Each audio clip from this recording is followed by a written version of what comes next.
Hi everyone, welcome to RS academy. This is Sunil. ఈ video సెషన్లో ముఖ్యంగా మనం ఒక 5 విషయాల కోసం మాట్లాడుకోబోతున్నాం. మొదటిది, మీరు పెట్టుకున్న వెబ్ ఆప్షన్స్కి మీకు సీట్ అలాట్మెంట్ ఎలా ఇస్తారు, ఆ ప్రాసెస్, అది ఫస్ట్. సెకండ్, వెబ్ ఆప్షన్ సంబంధించి కొన్ని ఫ్యాక్ట్స్ మీకు అందించబోతున్నాను. And third, caste based on ఎలాగ అలాట్మెంట్ జరుగుతుంది, ఆ క్యాస్ట్ ప్రిఫరెన్స్ ఎలా చూస్తారు అన్న దాని మీద. అండ్ ఫోర్త్, వేరే క్యాస్ట్ యొక్క సీట్ మీరు ఎలా లాక్కోవచ్చు, అది ఎలా సాధ్యపడుతుంది అన్నది కూడా మీకు నేను అందించబోతున్నాను. అండ్ ఫిఫ్త్, మీరు పెట్టుకున్న వెబ్ ఆప్షన్స్కి ఎన్ని సీట్స్ మీకు అలాట్ చేయడం జరుగుతుంది. ఇలాగా ఈ 5 కోసం పిన్ టు పిన్ ఈ వీడియో సెషన్లో మనం మాట్లాడుకుందాం. అండ్ కింద డిస్క్రిప్షన్లో మన టెలిగ్రామ్ ఛానల్ యొక్క లింక్ ఇవ్వడం జరిగింది. ఖచ్చితంగా క్లిక్ చేసి జాయిన్ అవ్వండి. ప్రతి ఎంసెట్ అప్డేట్స్ మీ దాకా వస్తాయి. అంటిల్ మీరు బీటెక్ కాలేజ్లోకి అడుగు పెట్టేంత వరకు కూడా మా హెల్ప్ మీతో ఉంటుంది స్టూడెంట్స్.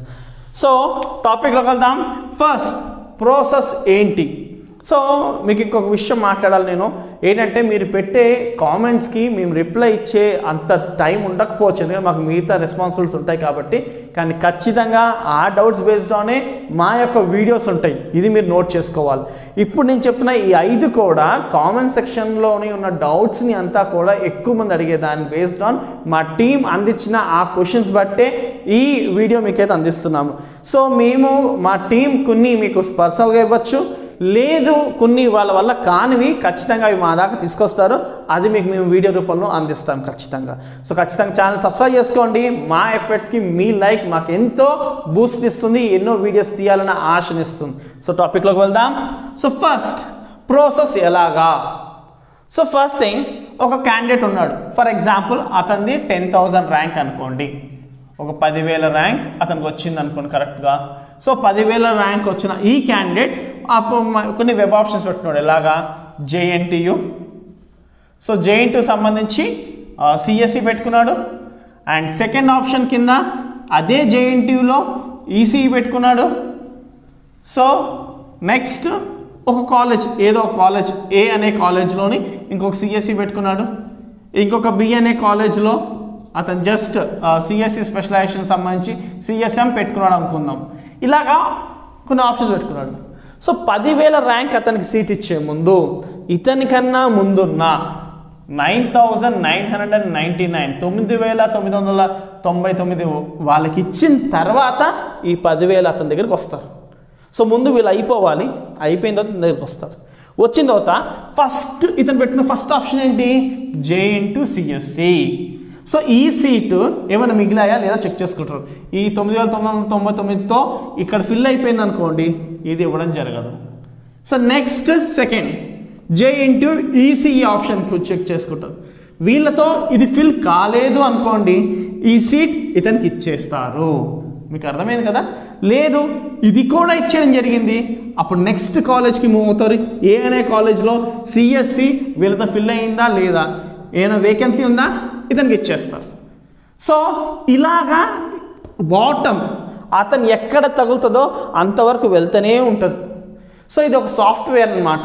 సో ఆ వేకెన్సీస్ చూసుకుని ఆ సాఫ్ట్వేర్ మూవ్ ఆన్ అవుతూ ఉంటుంది. సో ఇలాగా పర్టికులర్గా సపోజ్ ఇది కూడా ఫిల్ అయిపోయింది అనుకోండి, నెక్స్ట్ ఆప్షన్ 4థ్లోకి వెళ్తుంది. బిలో సిఎస్ఎం ఖాళీగా ఉందా లేదా వీళ్ళతో ఫిల్ అయిపోయిందా, లేదు ఒక సీట్ ఖాళీగా ఉంది, లేదా 2 సీట్లు ఖాళీగా ఉంది, అందులో ఒక సీట్ ఇతనికి ఇచ్చేయడం జరుగుతుంది. ఇలాగా మనం ఇచ్చిన ఆప్షన్స్ బట్టి ఆర్డర్గా వెళ్తుంది. సో ఇందులో కూడా చాలామందికి చాలా తప్పుడు అభిప్రాయాలు ఉన్నాయి, తెలియక కొంతమంది చెప్పిన దాన్ని బట్టి. సో అలాంటి ఫ్యాక్ట్స్ కోసం ఇప్పుడు మాట్లాడుకుందాం. సో నేను చెప్పిన ఈ ప్రాసెస్లో కొంతమంది డౌట్ ఏంటంటే, ఏమో నేను ఒక 15th కాలేజ్ పెట్టుకున్నాను, దానికి ఫస్ట్ ఇచ్చేస్తారేమో, కింద నుంచి వస్తారేమో అట్లా అనుకుంటారు. సో ఎక్కడ అలా జరగదు. ఆర్డర్ ఫస్ట్, సెకండ్, ఈ నెంబర్స్ ఉంది ఎందుకు? ఫస్ట్ దీనికి చూడండి, నాకు ఉంటే ఇవ్వండి, ఇది లేదంటే దీనికి ఇవ్వండి, లేదంటే దీనికి ఇవ్వండి అని ఈ ఆర్డర్ మెన్షనింగే మనం ఇది.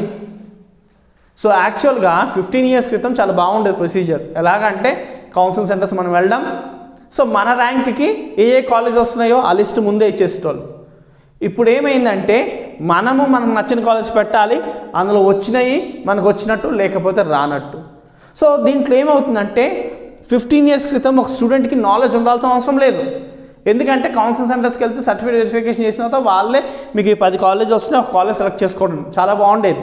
ఇప్పుడు ఏమైంది, మనకు తెలిసిన ఒక 10 కాలేజ్ పెట్టుకుంటున్నాం, అది మన ర్యాంక్కి మన క్యాస్ట్కి తగలకపోతే సీట్ మన చేతిలో ఉండట్లేదు. కాబట్టి నాలెడ్జ్ చాలా ముఖ్యం ఇప్పుడు ఈ ప్రాసెస్లో. కాబట్టి అటువంటి నాలెడ్జ్ ఖచ్చితంగా మేము మీకు అందిస్తాం.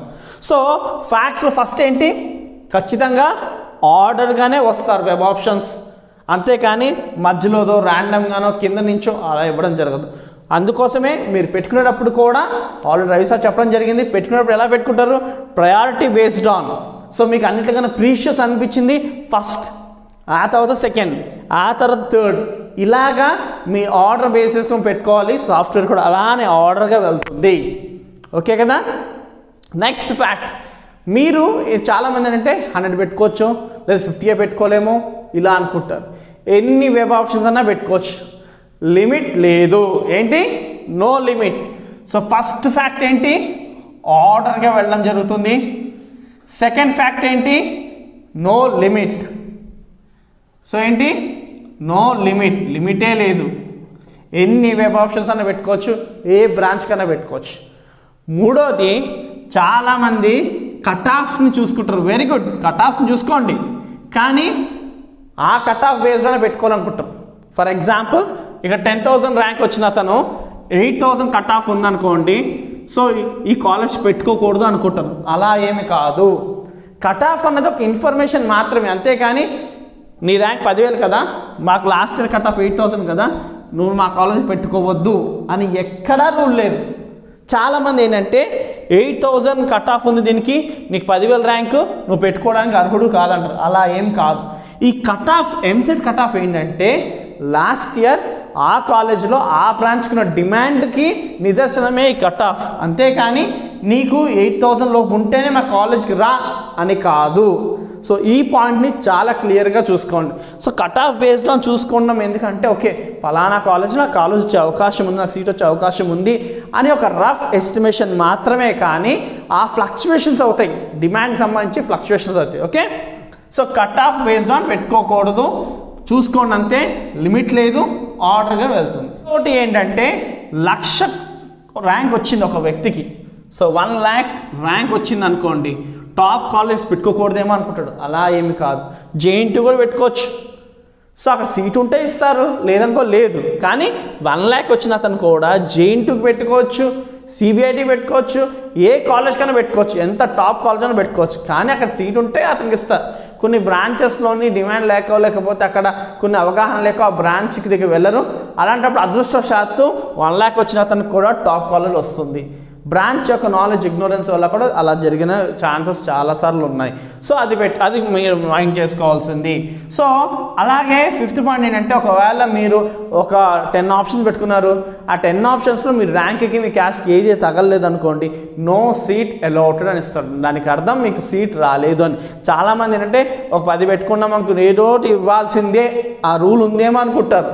అలా ఏమీ లేదు, మీ ర్యాంక్కి తగిలితేనే ఇస్తారు, తగలకపోతే మీకు ఆ సీటు నో సీట్ అలౌటెడ్ అని క్లియర్గా మెన్షన్ చేయబడుతుంది.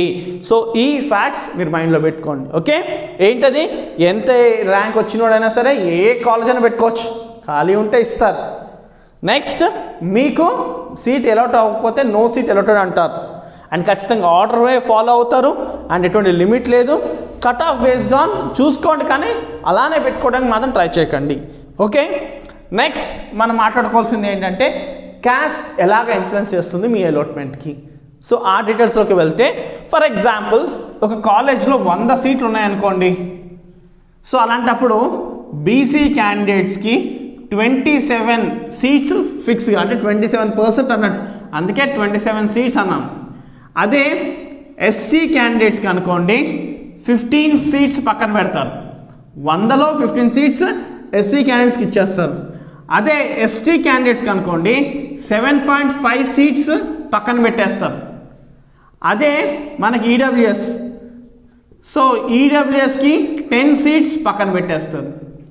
బెంచ్ మార్క్ హ్యాండిక్యాప్డ్ అనుకోండి, ఫిజికల్లీ హ్యాండిక్యాప్ బెంచ్ మార్క్ అనుకోండి, వాళ్ళకి ఒక 4 సీట్స్ పక్కన పెట్టేస్తారు. సో దీని వైజ్గా మీ క్యాస్ట్ అలాట్మెంట్ జరుగుతుంది. ఫర్ ఎగ్జాంపుల్ ఒక కాలేజ్ 100 సీట్లు ఉన్నాయనుకోండి, 25 సీట్లు పక్కన పెట్టేస్తారు, అది బీసీ క్యాండిడేట్స్ అని ఫిల్ చేయాలి.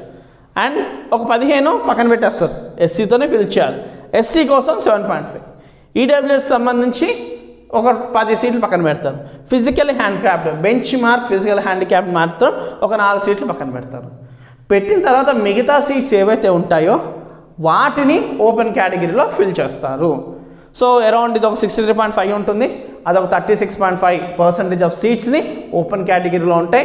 అవి మనకేంటంటే క్యాస్ట్ వైజ్ కాకుండా రెగ్యులర్గా ఎవరికి మెరిట్ ఉంటే వాళ్ళకి మెరిట్ బేస్డ్ ఆన్ ఇవి ఇచ్చేస్తారు.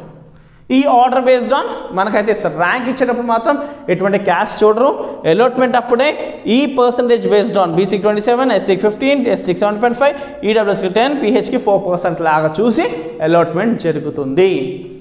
ఫోర్త్ది చాలా ముఖ్యమైనది ఏంటంటే వేరే క్యాస్ట్ వాళ్ళది మనం ఎలా లాక్కోవచ్చు అంటే కనుక సో ఏమీ లేదు. ఫర్ ఎగ్జాంపుల్ ఇక్కడ ఎస్సీ క్యాండిడేట్స్కి 15 సీట్స్ కదా, కానీ ఆ 15 సీట్స్ ఈ పర్టికులర్ కాలేజ్ ఒక ఎక్స్ అనే కాలేజ్లోని ఓన్లీ అక్కడ ఎస్సీ క్యాండిడేట్స్ ఒక 13 మందే వచ్చారు, కానీ పక్కన పెట్టినవన్నీ 15, అంటే ఇంకో 2 సీట్స్ ఎస్సీ వాళ్ళు అలానే ఉన్నాయి. అప్పుడు ఆ సీట్స్ని మనకేం చేస్తారు, ఓపెన్ కేటగిరీలో ఫిల్ చేస్తారు. ఆ 2 సీట్స్ ఎవరికైతే అలాట్ చేయడం జరిగిందో వాళ్ళకి క్లియర్గా కింద మెన్షన్ చేస్తారు, you have been allotted under the SC category అని. సో చాలామంది ఆ టైంలో టెన్షన్ పడతారు, సార్ నేను బీసీఏ సార్, నాకు బీసీ నేను, లేకపోతే నేను ఓసీ నేను, కానీ నాకు ఎస్సీ కేటగిరీలో అలాట్ అయింది అంటున్నారు సార్ అన్న. సో అప్పుడు ఏం టెన్షన్ పడద్దు, అక్కడ క్లియర్గా మీరు చదివితే అర్థమవుతుంది. Your seat has been allotted under SC categorized seat అంటే అర్థం ఏంటంటే ఎస్సీ క్యాండిడేట్ కోసం పక్కన పెట్టిన ఏదైతే సీట్ ఉందో ఆ సీటు ఏ ఎస్సీ క్యాండిడేట్ లేకపోవడం బట్టి మీకు ఇవ్వడం జరిగింది అని అర్థం. సో అలాగా ఏంటంటే మీరు కొన్నిసార్లు వెబ్ ఆప్షన్స్ని పర్వాలేదు మేము వెళ్ళవచ్చు, లేకపోతే ఆ కాలేజ్ పర్లేదు అనుకున్న ప్రతి కాలేజ్ వెబ్ ఆప్షన్ ఇంక్లూడ్ చేసుకుంటే ఇలాంటి అదృష్టం కూడా మీకు పనిచేసి మీకు సీట్ అయితే ఓపెన్ కేటగిరీలో వస్తూ ఉంటుంది. సో ఇది మర్చిపోవద్దు. అండ్ ఇంకొక విషయం, మనం పెట్టుకున్న వెబ్ ఆప్షన్స్కి ఎన్ని సీట్స్ ఇస్తారు ఇది చాలామందికి మైండ్లో ఉంది. కొంతమంది ఏంటంటే ఒక 100 ఆప్షన్ పెట్టుకుంటే 1, లేకపోతే 200 పెట్టుకుంటే 2, లేదా 10 పెట్టుకుంటే 1, ఇలాగే ఏమన్నా ప్రపోర్షన్ ఉందని కొంతమంది 2-3 ఇస్తారా అందులో మళ్ళీ మనం సెలెక్ట్ చేసుకోవాలా అని. అలాగే ఏమీ ఉండదు. మీరు 200 పెట్టుకోండి, ఒక 1000 పెట్టుకోండి, మీకు ఇచ్చే సీటు ఒకటే. అది కూడా మీకు ర్యాంక్కి తగిలితేనే. మీ ర్యాంక్కి మీరు పెట్టుకునే తగలలేదనుకోండి ఎన్నో సీట్ అలాటెడ్ వస్తుంది. ఒకవేళ తగిలితే కనుక ఏ సీట్ వచ్చిందో ఆ సీట్ సంబంధించిన అమౌంట్, ఆ సీట్ సంబంధించిన అదంతా డీటెయిల్స్ ఇస్తారు. ఒక 1 వీక్ టైం ఇస్తారు మీకు ఫీజు పే చేసుకోవడానికి. అప్పుడు ఆ టైంలో మీరు పే చేసుకోవాల్సి ఉంటుంది. కోసమే మనకు వచ్చిన ర్యాంక్కి సంబంధించి యువతల అవతల ఫర్ ఎగ్జాంపుల్ ఇక్కడ 10,000 ర్యాంక్ వచ్చింది కదా, కాబట్టి ఈ క్యాండిడేట్ ఎలా అప్లై చేసుకోవాలి, ఖచ్చితంగా ఇటు 5,000 రేంజ్ దగ్గర నుంచి కట్ ఆఫ్ ఉన్న ర్యాంక్స్ నుంచి ఇటు 13,000 రేంజ్ వరకు ఉన్న కాలేజెస్ని ఖచ్చితంగా పెట్టుకోవాలి. 5,000 to 13,000, 10,000 అయితే ఇటు అటు ఖచ్చితంగా ఇంక్లూడ్ చేసుకోవాలి. అప్పుడు సీటు మిస్ అవ్వదు. 10,000 వస్తే నేను 10,000 పెట్టుకుంటాను అంటే మీరు రిస్క్లో వెళ్ళినట్టు. ఫేజ్ 1 కాకుండా ఫేజ్ 2, ఫేజ్ 3లో మీరు ఛాన్స్ తీసుకోవాల్సి వస్తుంది. అలా అవ్వకూడదంటే ఖచ్చితంగా మీరు లెఫ్ట్కి అటు రైట్కి ఖచ్చితంగా మూవ్ అవ్వాలి మీ కట్ ఆఫ్స్కి మించి. అప్పుడు కన్ఫామ్గా సీట్ మీ చేతిలో అయితే ఉంటుంది. ఐ హోప్ క్లియర్గా అర్థమైంది అనుకుంటున్నాను. Share this video. Thank you for watching. Do shall subscribe our channel.